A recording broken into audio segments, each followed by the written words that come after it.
नमस्कार मित्रांनो, शेतकऱ्यांसाठी मोठी खुश खबर. कृषी क्षेत्राला बळकटी देण्यासाठी केंद्राने 14,000 कोटीच्या निधीला मंजुरी इथे दिलेली आहे. केंद्रीय मंत्रिमंडळाच्या बैठकीत या संदर्भात निर्णय घेण्यात आलेला आहे. तर सरकारने डिजिटल शेती, अन्न सुरक्षा, शिक्षण आणि शाश्वत शेतीवर केंद्रित 7 प्रमुख प्रकल्पांना मंजुरी इथे दिलेली आहे. तर यापैकी एक महत्वाची मंजुरी म्हणजे डिजिटल शेती असे येथे म्हटले गेलेले आहे, ज्यासाठी 2,817 कोटी रुपयाची तरतूद करण्यात आलेली आहे. तर केंद्राकडून कृषी क्षेत्रासाठी जे 7 महत्वाचे निर्णय घेण्यात आलेले आहे ते कोणते आहे ते आपण या व्हिडिओच्या माध्यमातून पाहणार आहोत. त्यासाठी व्हिडिओ नक्की शेवटपर्यंत पहा.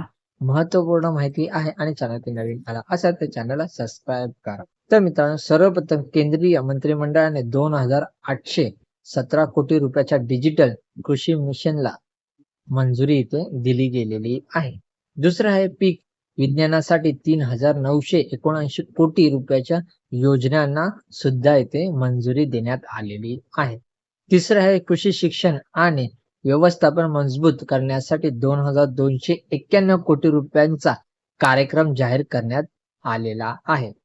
चौथं आहे पशुधनाच्या आरोग्यासाठी 1,700 कोटी रुपयाच्या योजनेला इथे मान्यता देण्यात आलेली आहे.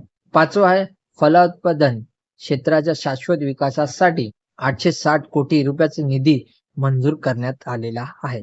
सहावे आहे कृषी विज्ञान केंद्रासाठी 1,202 कोटी रुपयाची इथे मंजुरी देण्यात आलेली आहे. आणि सातवा महत्वाचा निर्णय घेण्यात आलेला आहे, केंद्राने नैसर्गिक संसाधनांचे व्यवस्थापन मजबूत करण्यासाठी 1,115 कोटी रुपयाच्या योजनेलाही इथे मान्यता देण्यात आलेली आहे. हे महत्वाचे 7 निर्णय या बैठकीत घेण्यात आलेले आहेत.